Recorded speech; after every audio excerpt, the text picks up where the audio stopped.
This episode is brought to you by Americas Rehab Campus. Get on the road to recovery with the best rehab in beautiful Arizona. Dial 1-833-272-7342. That's 1-833-ARC-REHAB. Hey guys, Buddha here. Thank you so much for tuning in to part 2 of this episode. Without further ado, let's jump right back into it. Utensils for smoking methamphetamines in the smoke shop. And so this is the beginning of the darkest days in my entire life with demons and psychics and all kinds of stuff like that, because I went home and I smoked that stuff and I went, oh my God, if I did this every morning before I go to work, I could just keep being the only employee of the smoke shop. I was trying to hire help, because I wanted to have days off. I wanted to have breaks. I think I had a girlfriend that at the time she kind of would come in and then, help me out. She just kind of wanted to. And so my addiction with methamphetamines was very private. Nobody knew that I did it. And I would wake up in the morning and I would do a couple of tokes. I presented it to myself as if it was a medicinal thing, that I was, well, they give people Adderall. They give people this. I'll just do a little bit of this in the morning. I'll make it through my day. I'll have a meal at night. I'll sleep 3 hours or roll around for 3 hours, whatever. And then I'll start the day over. Like your morning cup of coffee. Yeah. Yeah. And that is exactly how I justified it in my mind, is that this is what I'm doing right now, because I was very productive. I'm somebody that really likes productive substances, something that makes me go and do more and produce more.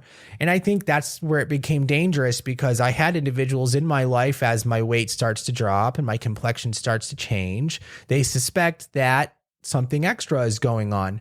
But nobody ever sat me down really to stop to talk to me and say, hey, this is so bad. Because it's like, well, from the owner's perspective, he's getting like the work of 5 guys out of the pay of 1. No shit.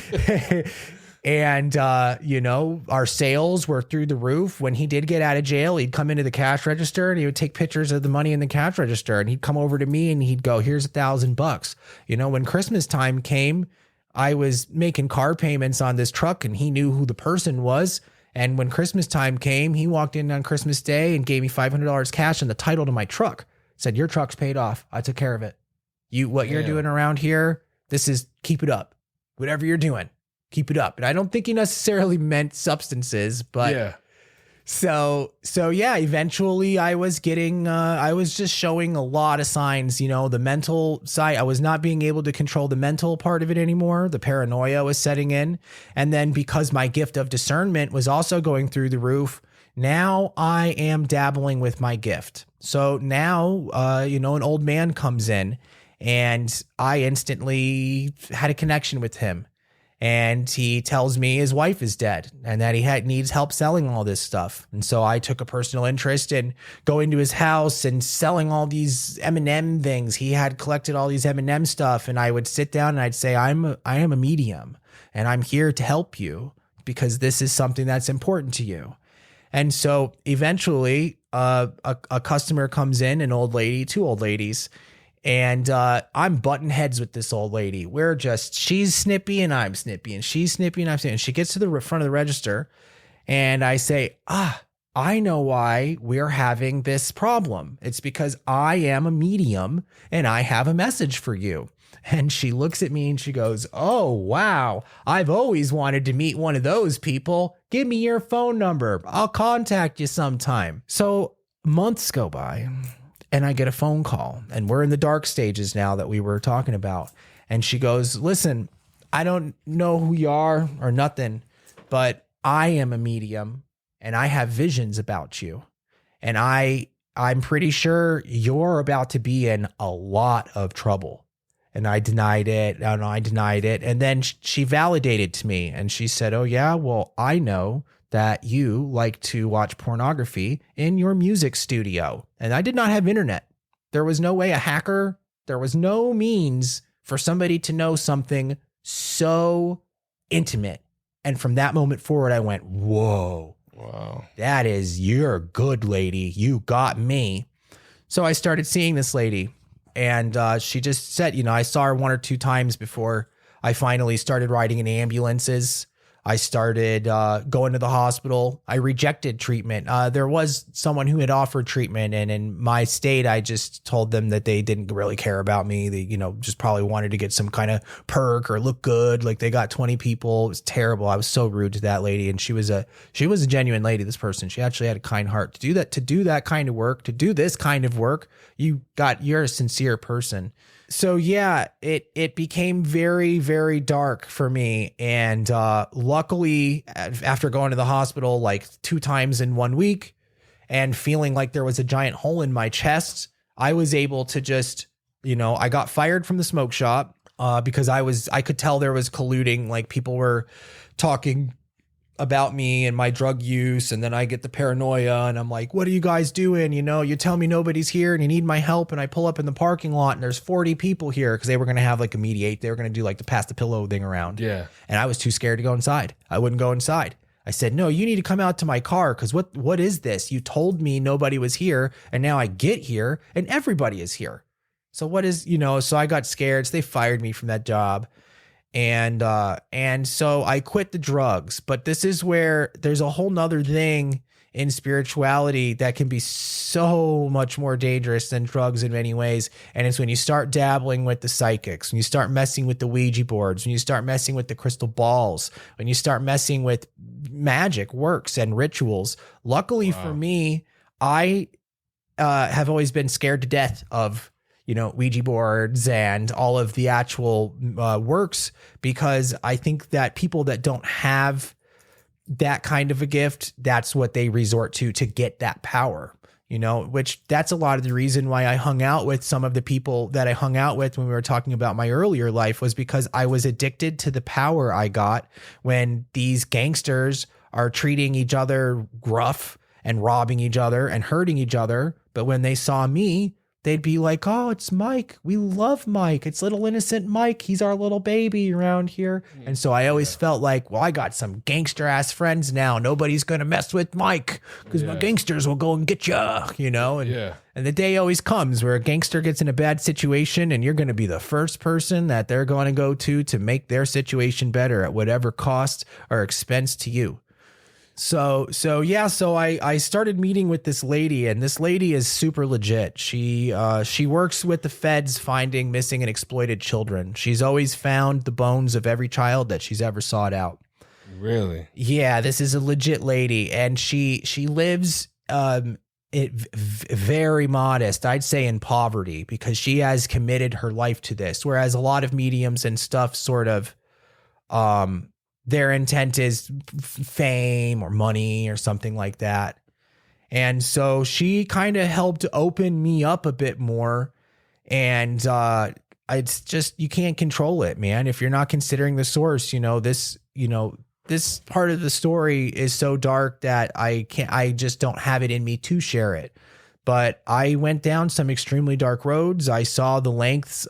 I saw the extent of the power of Satan. This is when I absolutely, I didn't see it like a ghost of Satan or whatever, but the experience that I went through made me realize that we are living in a real life Twilight movie. And I say that because in Twilight, there was all these regular kids going to school with vampires and werewolves who are having these secret wars in fields, and nobody knows about it. That's a dope analogy. And it's happening right before your eyes. There's a war going on between the warriors of God and the people of Satan. And it's happening all around us, unbeknownst to us. And it's in perfectly plain sight.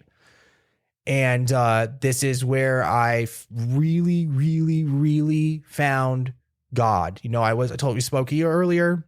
I was raised Roman Catholic. I did not really understand it. That's why I said, thankfully, I didn't get involved in that, because I didn't understand it. It was in Latin. It wasn't really of interest in me. Then my mom, when we moved to Arizona, moved to just a Christian church, and she played her music in the church. And I mean, I had some successes in that. I would go to these youth conferences, maybe 10,000 person youth conference, and what at the time was the Dodge Theater. and I would do just an activity as a spectator. And then the pastor would find me, and the pastor would pull me out and say, I want you to get on the stage and talk to everybody. So I'm like, okay, this is cool. My very first youth conference. Now I'm on the stage talking to all these people. And I had like one of the greatest testimonies, and it had, you know, not because of the story, but the reaction. I reached the people the best. I articulated it the best. My question to you is, like you said, you grew up in the Roman Catholic Church, right? And with all of the stuff that you had experienced growing up, with your father not being there, you know, the rebellion, you know, all the phases, all the breakups, all of these things, did you have any sense of faith up until that point when you realized that you had discernment, or did it, what was it to you? Did you think it came from something greater than yourself? Oh man, what did I think of that? So anytime that I had an experience in church groups or whatever where I was engaged with, they were extremely positive experiences. You know, one of the times I think I briefly mentioned it. One of the times I went to a youth conference because my parents thought I needed to go to a youth conference to kind of get back on the path of God. I was just supposed to be a spectator, and they randomly chose me to be one of the people to come up on the stage and talk. And there might have been 3 or 4 other people that they chose to come up and speak, but I had that. It was the Dodge Theater. We're talking 10,000 people. And I'm telling my testimony of the activity that they had us do. So the youth conference takes a break in the middle, and they send you out with your adult chaperones, and they sent us into the heart of Phoenix so that we could witness to people. That was what they wanted all of us to do. They wanted us to go around and witness to people. And so the ice cream truck started coming down the street with my group of people. And I said, this is so me. This is so me. I'm going to do the ice cream people, right? So the ice cream truck rolls up, and it's these 2 girls, and they did not speak English. You know, they spoke Spanish. And so I got my ice cream and I started talking to them, and they looked very confused. And I said it, I kept saying it over and over, you know, by the way, take Jesus into your heart. He's here for you, blah, blah, blah, things like that. And I just eventually said, is any of this sticking? You know, are you getting any of this? And the daughter who could speak, she said, we were having a very long conversation about this morning. And we're blown away because we asked God for a sign in the morning because we are feeling a little lost. We're going through some hardship, and we really need to know that he's here with us. And so when they pulled me on stage to speak to everybody, it was just like I had line after line where people were cheering, because my whole message at that time was that God is so powerful that even through the language barrier, we were able to reach somebody that had been searching and let them know he's here still. You asked, he's here. He loves you. Things are good. Yeah. And so, oh man, I was like a little celebrity that day when that youth conference got out and I was just trying to leave the theater. People wanted autographs. People wanted pictures. Adults would say, you're going to be something someday. You're going to be a pastor. You have a great promising, because I could just articulate myself well. I think a lot of people when they got on that stage were nervous, especially kids my age. I was like 15 years old. And so 10,000 people. Yeah. This is the whole, I don't know what it's called now. It's called the Dodge Theater, and it was packed to the gills. So you've always had faith. You've always had it. Even during the roughest times, it was always something greater than yourself with you. Something greater than myself with me. I think in the time period that I'm working the smoke shop and I'm dabbling with the psychics and stuff, I started to slip away from God because I couldn't really figure out what the deal was with. I had an extraterrestrial experience that was, they say, the encounter of a fourth kind. And it was with somebody else who's very pivotal, like a very important person in my life was also there. And I actually had the opportunity to ask them like about this. And they said, yeah, I do remember that. That was something strange. Long story short, to kind of give anybody insight on what that experience was, is I was up in Payson and I was actually totally sober. We were all sober. I don't even know. It could have been weeks maybe that we were sober. And I was staying the night with a friend. It was a girl. She was my girlfriend. And I woke up because I had a bad dream. So as I'm walking down the hall of her parents' house to go pee, I see this purple white light that just has no direction. And I'm a logical person. So I'm looking and I'm going, okay, her dad does surveillance systems. It's a strobe light. If I wait, it'll blink again. No blinking. Okay, the TV's on in a room. It's going to come through the vent of the room. If I wait, there was no light. I was so scared at this stranger's house. I peed sitting down with the door open, even though their bedroom door, if they would have came out, they would have just seen me there because I was logical. So I go back in my room, or the room where I'm staying with this girl. And I'm probably 22 years old, I think I'm old enough to drink. And now she's awake. Oh, what are you awake for? Well, I had this bad dream about the XYZ, and I just look at her and I'm like, that's the same dream that I had. Like, what? And it was basically like we were, with some things in another place, and it wasn't a terrible experience. It was actually kind of cool, but it was just scary that she had. So now I'm looking out the window trying to see if there's like a helicopter overhead or something that could have did the light. So we're both scared out of our minds. We said, why don't we go to Denny's where everybody's awake so that we can have some babysitters, because we are sober and out of our minds in fear. And so we're driving through the woods in Payson, Arizona, and looking through the sky as I'm driving, because I'm still looking for what I might see. And I see some lights in the sky or something like that. And I stop the vehicle and I back up because there were some trees. So I back up to the clearing and I'm looking, and now we see the outline of something in the sky, and she sees it. And I go, a minute ago, there was a light on. What is that? And she's like, I don't know. Is it a water tower? And I'm like, that does not look, come on, man. Really? She's like, I don't know what it could be. And so there was something at the time, I thought a police officer was walking up behind the vehicle. Okay. And when I looked in my rear view mirror, because I jetted away from this person, this figure just turns to gas and evaporates. And the reason this story is so pivotal is because this is what made me ask. It made me first leave God, because now I know there's something more. And it made me start trying to figure out what I experienced. What was that I experienced? Is that our creator? Is that angels? Is it demons? What is this? And me and that person went completely different directions because of this event. And so for several years, it's not that I lost faith. I was just very, very confused. Very confused. I remember when dubstep music first came out. Whoa. Yeah, right. We love it, right? But when dubstep music first came out, even though I was in this phase where I'm trying to figure out what the heck did I experience, I would pray to God and say, God, please don't send me to hell because I like dubstep music. I know that it's so dark, and I know they talk about drugs, and I know they talk about gangbanging and all this stuff, but I just like the music. Please. I had many, many prayer sessions. So that was kind of like, I still had faith. Wow. I still had discernment, but it was not a cool topic to talk to people in the circles that I was in, to be like, let's talk about God. Let's talk about faith. Maybe you need to put your faith in that, especially growing up with my mom being very point A to point B. It's not that God wasn't in our house, but I think were so burned out after my mom did 3 masses every week, playing doing her instrument, and then me being there, that it's like God was not something that was in the home. We didn't have prayers. We didn't have say grace or anything like that.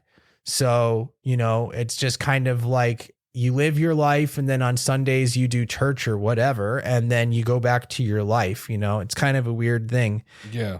And I don't know if maybe because, my father was in his 20s, my mom was 15, and then the church, and that's how they met, was in the church. They both played music. He would take her to go do church things, and then, eventually manipulated her into something that she really didn't want to do. And so I don't know if that kind of is what made my mom, where she's like, well, I'm going to be involved in church because it's right, but I've got an interesting situation that makes me not really want to be too involved or spread it. Yeah. Wow. Okay. And around this time, how old are you around this time? So we're talking like when I started like going through the dark days and abandoning kind of God and stuff. So I am 23, 24, 25. This is right before you met me, right before we went on tour. Okay. As far as the touring and stuff goes, man, you know, when we first met, I got to give a huge shout out to my brother David Gonzalez, aka Cryptic Wisdom, brother. If you're listening, man, I love you, dude. You know what I'm saying? That's my boy right there. I know you said that you were, at least you told me when the cameras were off, we went to go grab some coffee and stuff. You had told me that the median, there was that lady that bought the smoke shop thing, that she had told you that you were going to go on tour. That's wild, bro. Yeah. So, I had my labs with drugs. I'm in and out the hospital. I lose the job at the smoke shop. And then this lady, validates to me that she knows things from the beyond. And that she told me she sees me traveling and that she sees me going all over the world and having friends all over different places. And I didn't have really anything going on. I was living at my parents' and I worked a little bit in the studio that my friend had that I wish it looked as nice as this. Shout out to Mike. Thank you, Mike. Yes, sir. My brother. So, we had this guy that would come to our studio and his name was Che Paulson. And Che's dad was a funk junkie and he was kind of an honored guest to us. And one of the times I had to cut Che's session short, I told him, well, I'll come to your concert and I'll do the lights at your concert. I'll bring some lights and I'll make it cool, make it up to you. Yeah. And so we go to this place. It's called Joe's Grotto. It doesn't exist anymore.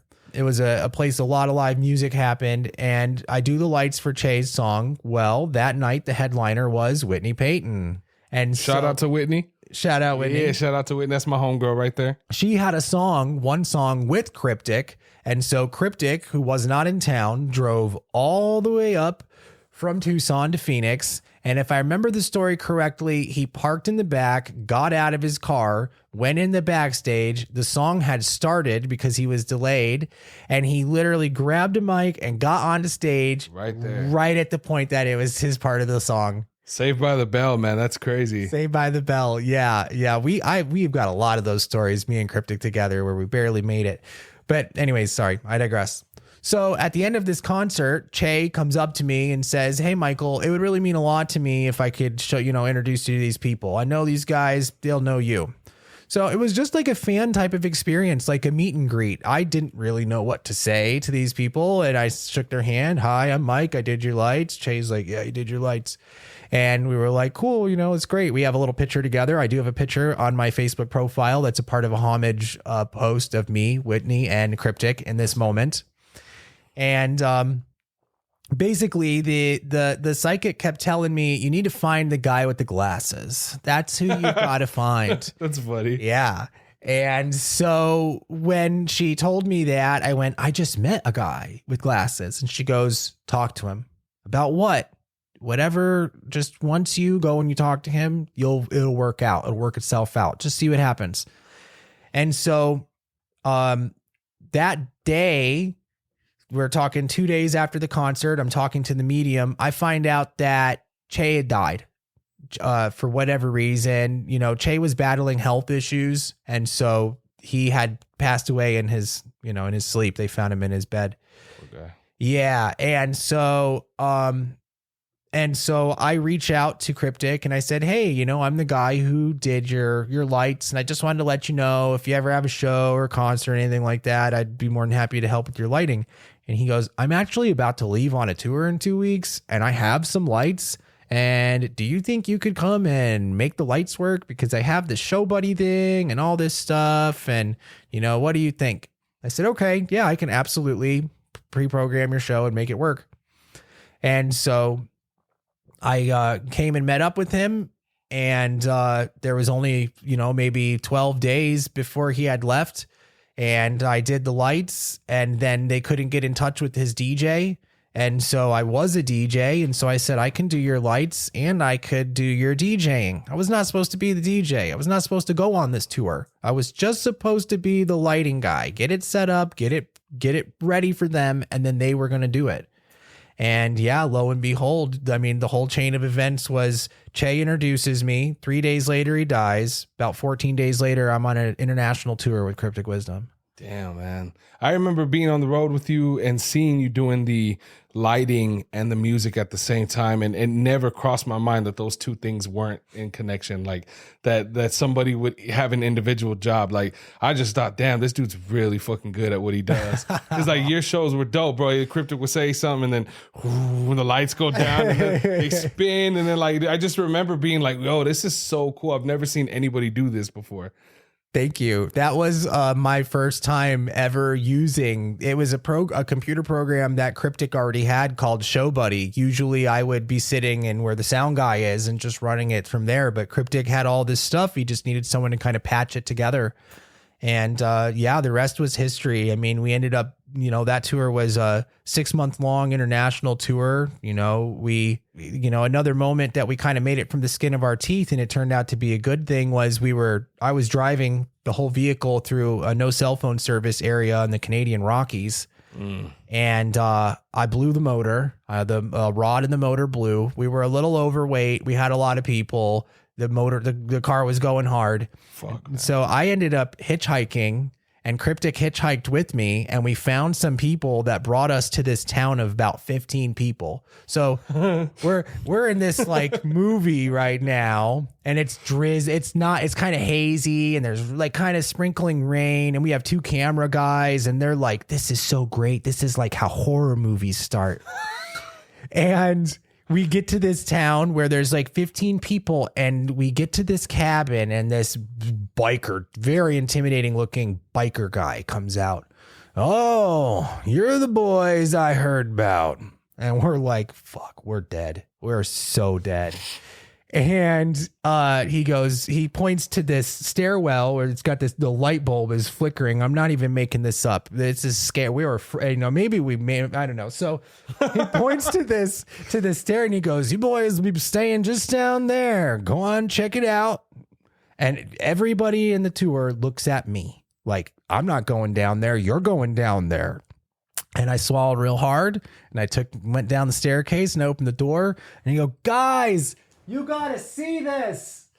And they come down, and it ended up being the most beautiful place that I've ever stayed on all of tour. This guy happened to have his entire business where he provides lodging services to the X gamers during training season. Oh, dope, dude. And just inside of the mountains is a secret trail that so he had just redone his entire underneath his bar. I don't know why he had a bar in a town of 15 people, huge full-size bar for a town of 15 people.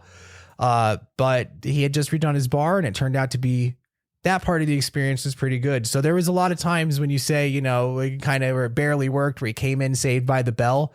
I think like that is a strength of his. That's so cool, man. Yeah. That's awesome. I met some incredible people on the road.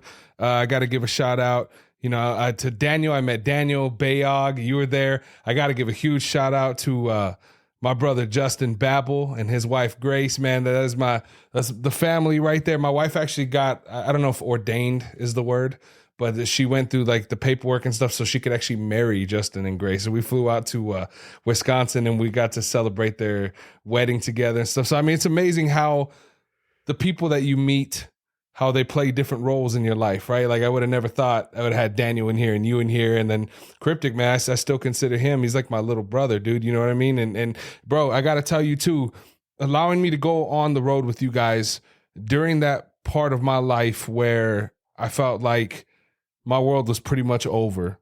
You know what I mean? And I don't even know if you realize it, man, but being a friend and allowing me to be a part of that was one of the most healing experiences of my life, dog. So I got to give you a huge shout out, brother.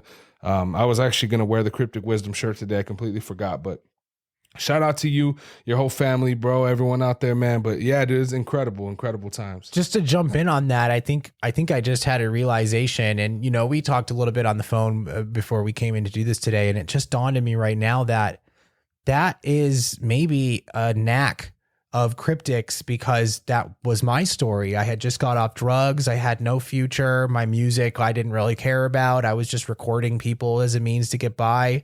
I really had no future. And then he took and picked me up. And that really, the traveling and the experiences with him molded restructured the rest of my life. And if I just think about the fans that we met on the road, you know, that's so weird because it's like, it's just a kind of a gift of his that I don't even think he's conscious of, that he has a gift of taking people from a dark place and giving them enough light to get their own torch going again. Wow. Isn't that weird? That's so weird because it's like the same thing. And then you just, I never realized that. Yeah. Cause I mean, he didn't have to let me go on the road. You know what I'm saying? He didn't have to be a friend. He did it. So like, just chill. You know what I mean? Just like, yo, come through, whatever you want, come through. You know what I'm saying? Like, it was just weird. Like, it's weird looking at it like that in hindsight now, I guess. Cause he doesn't try. He doesn't try to do these. He doesn't try to be like a superhero for people. Not in those ways, you know. That's really interesting that it's like a natural thing that if you're listening, I hope you explore into that, because I don't know if that's discovered or not. But even how Justin came on the road with us, Justin was following another artist, and we just liked Justin. Justin had critical thinking skills. Yeah. So hey, we need somebody white to speak to the police. That's the truth right there. That's the truth right there. Yeah. And Justin is a good guy. You know, when he first came on tour with us, me and Bayog, I think culture shocked him quite a bit of the, you know, living up the life and stuff. And Justin would just pretend that he was asleep in bed.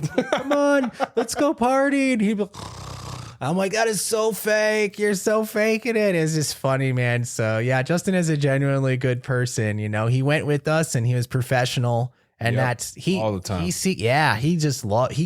loves being the professional and the person to bring it together. And yeah, he gave me a lot of my first DJ music. That guy, he was DJing weddings and stuff like that, and he happened to have a thumb drive with 1,000 of the top songs in the world, and he gave it to me. I was like, "What? Why do you have this?" Yeah, that's cool, man.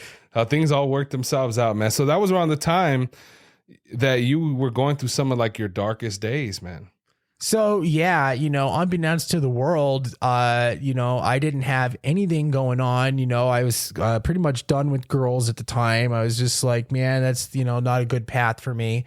And I didn't have much religion. I definitely don't think you and I spoke anything about, or I spoke to you anything about it. You brought it with you, I remember. But yeah, no, that's what I'm saying, is that if he didn't do that, I wouldn't have ended up kind of falling back into the life that I was in, because I had no path. I had no direction. You know, I had been through the addiction with drugs, and I basically he helped pull me out of it essentially by giving me, you know, the first time that you come home from a tour, man, I was going to change my DJ name to Hometown Hero. Yeah. Because everybody wanted to meet up with me. Everybody wanted to go to my shows. Everybody wanted to be a part of it. And I think that somewhere along the lines, because we did this for like 3 or 4 years solid. And so it might have only been 5 tours. I think some of them I sat out, but this was our continual job that we were doing.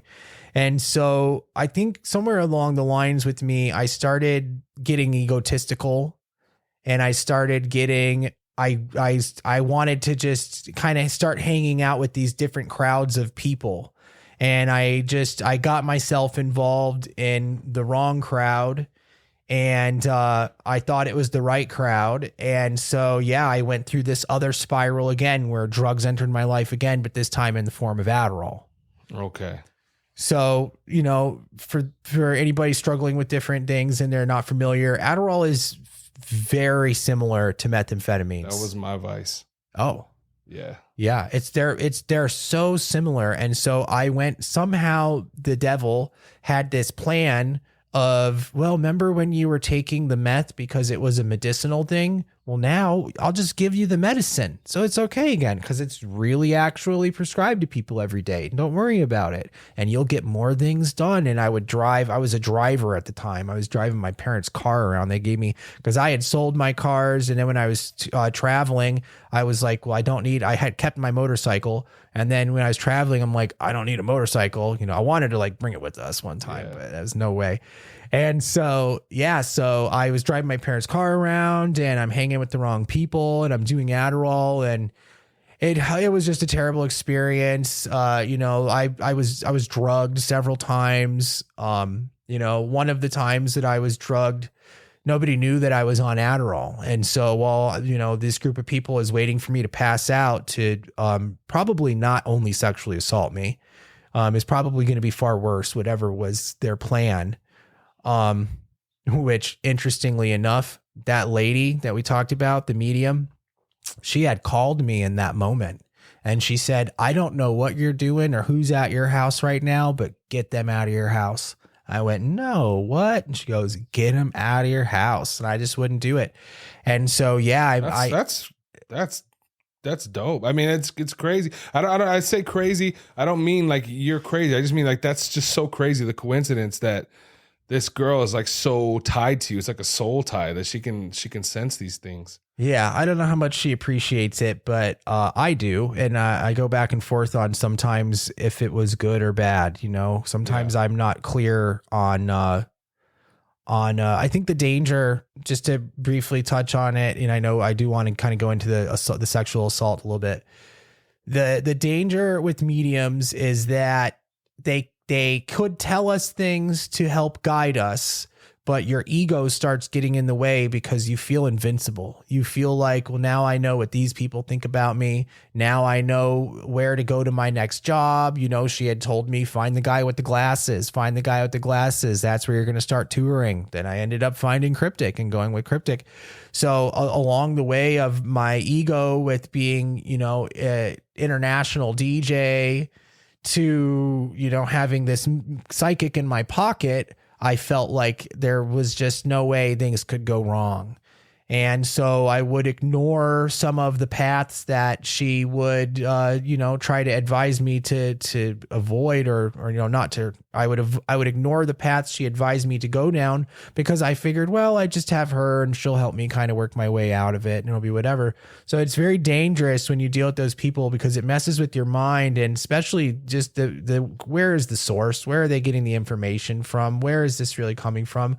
There is prophets and the Bible talks about it. The whole Bible is written by people that had dreams and saw ghosts and angels. Yeah. So there is the work of God out there, but very few and far between. And so that's honestly the mental health illness that I suffer from to this day is, when I have a thought that something might happen.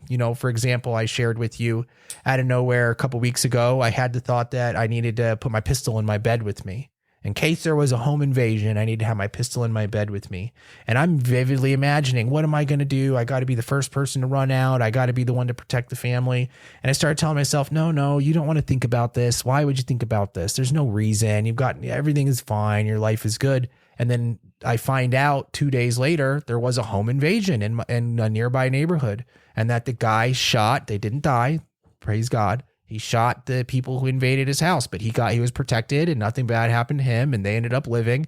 And so the battle begins now where I don't know if I'm predicting it or if I'm creating it. And this makes me feel very conflicted because my intention is only to heal. I don't hear voices. I don't see things. I don't have anything like that. It's just like a coincidence all the time. Coincidences. I could be telling my mom about Tony Robbins. Have you ever heard of Tony Robbins? My mom will be like, I've never heard of Tony Robbins. And then Fox News Live will be like, and our next guest speaker is Tony Robbins. And then everybody just looks at me and I'm like, I don't know. There's no way that I just instantly teleported Tony Robbins to Fox News. So, that kind of helps me out. Well, the thing that I'm saying is like, I'll go back to this whole shit you were saying earlier about the eclipse, right? And everyone's worried that the world's going to end and all this stuff. For anyone who's not faithful, trust me, this is all love. Like whatever you believe, man. It's all love here. We respect and love everyone's opinions here. It's all love and respect. But it's like even in the Bible, right? If that's the book you believe, it says like nobody knows the time or date when it's going to happen. Nobody knows that. God is in control of everything and we're not. That's a lot of what the sacrifice is of being vulnerable and finally allowing yourself to not feel like you're the one in charge because you're not. It's him, right? So if you do have this gift, which I believe you do, of discernment and being able to see things, then, you also got to remember that these negative energies are also going to try and conflict with the positive ones. You are not a creator. like as far as a higher power goes. So you cannot create that. You know what I'm saying? I feel like that would go towards the whole thought process that you were speaking on earlier in regards to your ego and the touring, because the touring shit was not on no little scale. Like this is pretty much an international tour, right, that we're talking about. So maybe, you know, I feel like that it also says, you know, take every thought captive when you get those types of thoughts, instead of focusing like, yo, am I creating this or am I just, you know, whatever. Look at where the thought can lead. Like if you are creating this, would this help boost up your ego? If you were creating this, would this help make you those, you know, those types of people that are trying to profit off of it and getting egotistical, like, oh, this person already know what they think about me, all those things that you were telling me, right? Versus the other thought process of like what it actually means. It's like, yo, you're getting, it's a gift. You're able to see what's about to happen, or you know that something is about to happen. I mean, I don't know. I mean, that's kind of the way that I see it. I hope I'm not just talking out of my ass, but to me, that's what it's like. It's easy to know where it's coming from when you could look at the root of it. Is it a positive thought that'll help everyone else around me? Or is this a selfish thought that I'm having, and then help you navigate through those waters a little bit, because God ultimately is the one that's in control, not you. Yeah, I love that. And thank you for saying that. I think early on when I was touring and traveling, my ego was out of control. So every time that these types of things happened, it inflated me. I've done a lot of healing from that time period to now. You know, we talked a little bit about, I went down some dark roads. You know, I was sexually assaulted. I'd be drugged and raped in my sleep by girls. And so, you know, I think after I did all of this healing, the place that sometimes I get brought to is, it's not a good feeling. It's a feeling that brings me down. So it does kind of bring me to this source where I'm, you know, it's conflicting. I don't know. We don't even need to put that in there. It's weird. Anyways. No. You're good, dude. I mean, I'm just saying it to you. And if it makes sense, it makes sense. If you don't include it, don't include it, because I don't want to have a dark turn in the energy. Yeah, no. But at least for me as a person, that when it is something like people get shot, that's pain. And the things that I don't ever have, it's always fun, happy. Well, I don't have negative thoughts. Let's clear it up this way in a sense, because it is everything you're saying holds weight. But this leads me to my next question, where it comes to, you know, whereas before when you were during those dark times, you said that you, as far as your faith goes, God was kind of on the back burner because there wasn't a lot of God in your home. There wasn't a lot of this, right? You were kind of confused on who you were. During the times that you're experimenting with drugs, your depression, your anxiety is through the roof, you're being sexually assaulted, all of these horrible things are happening to you, right?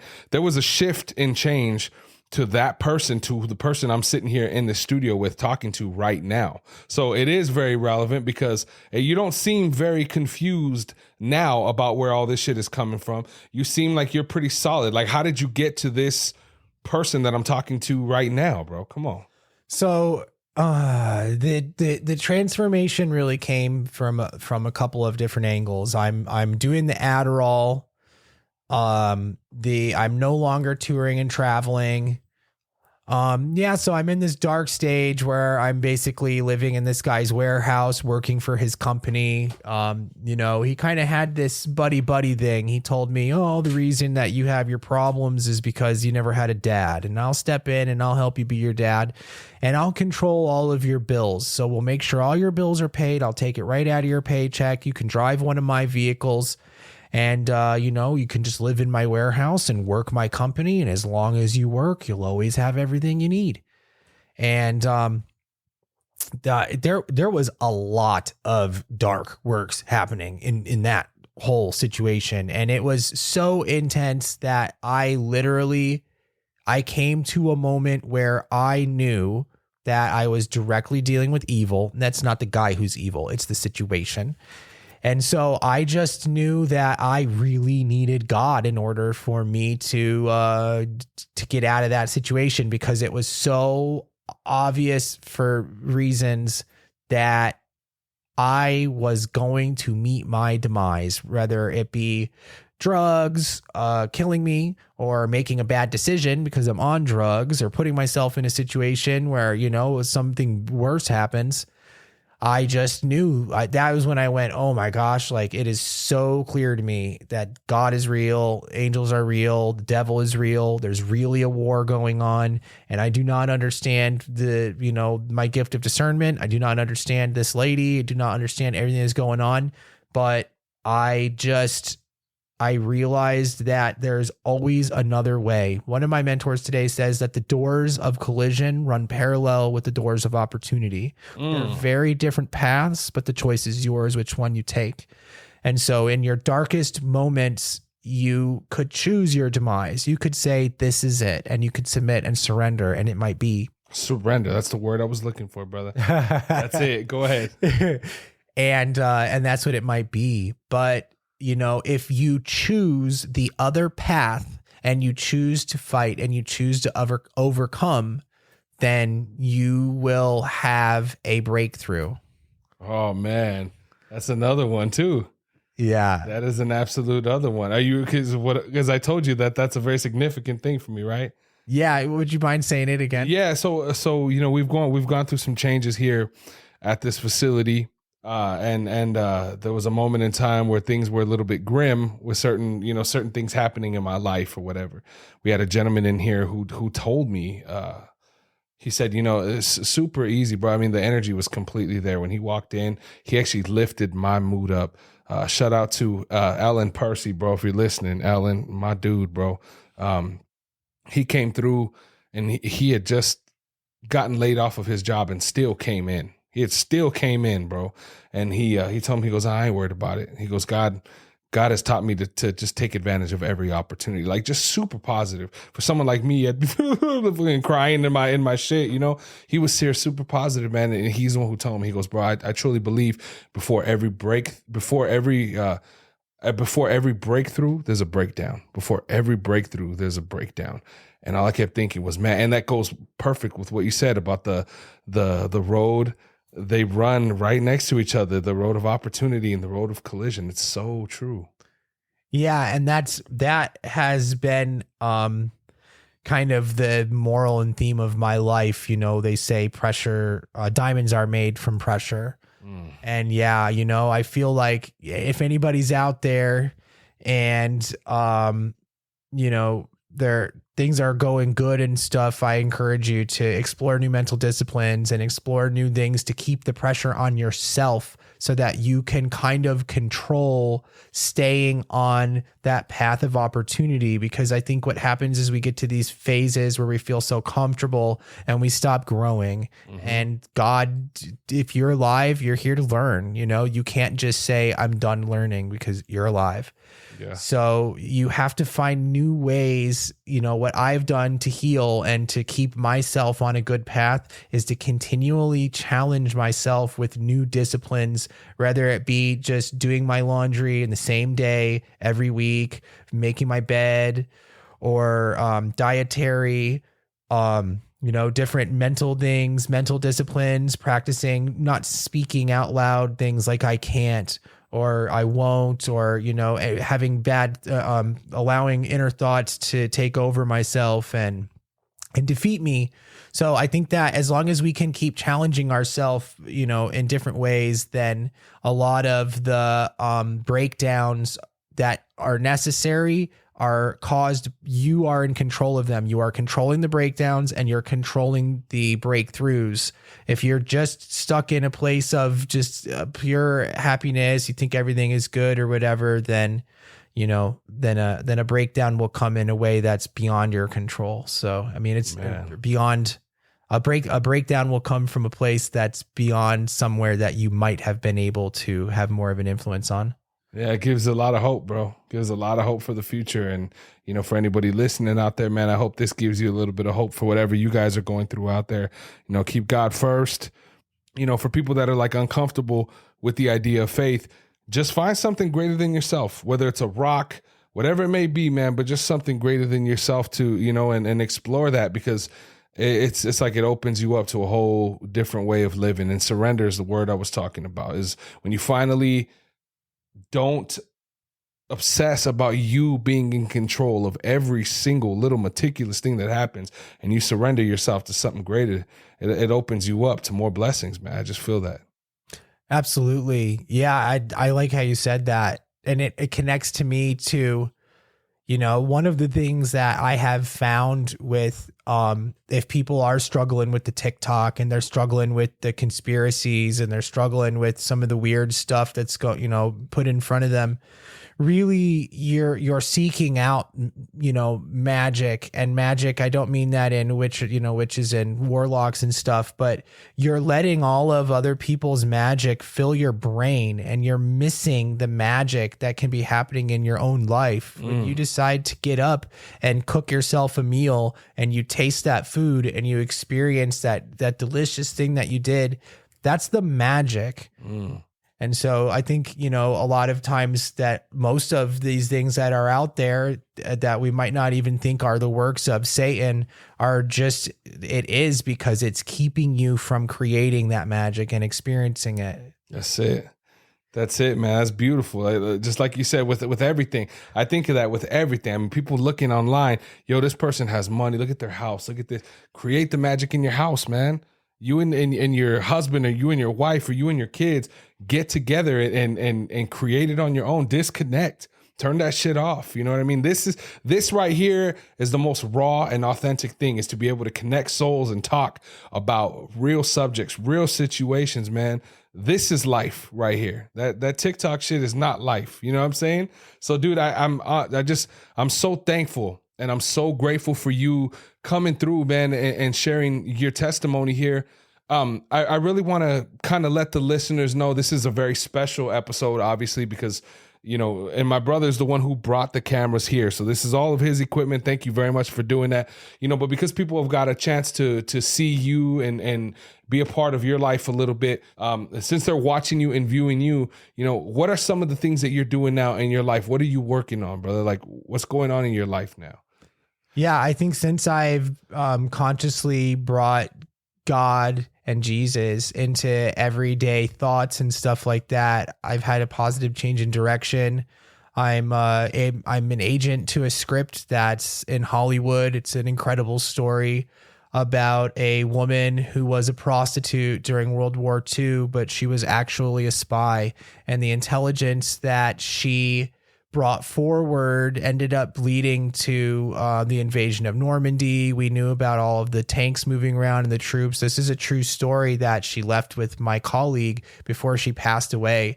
And so we're just in the midst of getting it turned into a screenplay and then funding it. We're looking at like $100 million feature. So this is going to be my first opportunity to be a part of something really big. I did have some involvement in the Star Wars franchise, the Aliens franchise. I did some cameos and stuff for the Chronicles of Riddick. So I still do music full time. My job is DJing. I have representation and I DJ in a fancy restaurant in downtown Scottsdale. And that's, I'm very blessed because it gives me the opportunity to only need to work 2 days a week. I live a modest life and it covers my expenses, and I commit the other 5 days a week to bettering anybody and anything. A lot of times people don't have the time to do a task because they have to work 5 days a week. And so I'll reach out and I'll say, hey, I can go pick that up for you. Or, hey, would you like me to help you with your resume? Or I can work in my home with my little brother, and then we'll get some vinyl wrap, and I'll say, you want to start a vinyl wrap company? Let's try rapping. Maybe you're good at that, And so I think with where I am right now with, my faith has really helped me to just stay solid, and I really look forward to the future of kind of this new adventure that I'm on. Yeah, that's awesome, man. Well, thank you so much, brother. Ladies and gentlemen, give it up to our homeboy Michael Foxx one last time. Yo, this has been a huge blessing. I want to thank every single one of you for tuning in.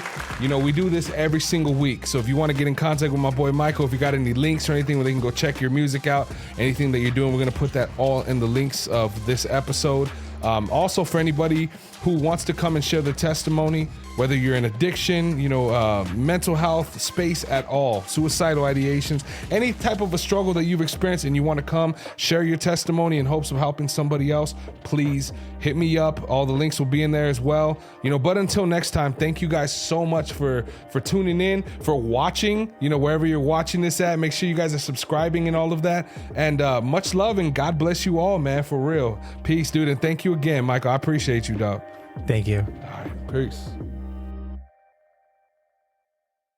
What's going on, everybody? This is Buddha from the Arcast, and I just wanted to thank you for checking out this week's episode. It means a lot, and if you could share it with a friend or a loved one, somebody you need in recovery, or maybe somebody who just needs that little bit of extra positivity in their life, we'd greatly appreciate it. If you would like to join us here on the Arcast, either in the studio live or online, hit us up. The links are down in the show notes of this episode, and on there, you can find direct links to our main website here at Americas Rehab Campus and all of our social media platforms. Follow us. We keep the posts positive and motivational, focused on recovery, health, and wellness. As you know, in this modern day and age, we need as much love as possible, y'all. And as always, if you or somebody you know is in need of substance abuse treatment, please don't hesitate to give us a call. We're open 24 hours a day, and our direct phone number is 1-833-272-7342. Once again, that phone number is 1-833-272-7342. I hope you all have a beautiful rest of your day. Much love and God bless. Peace.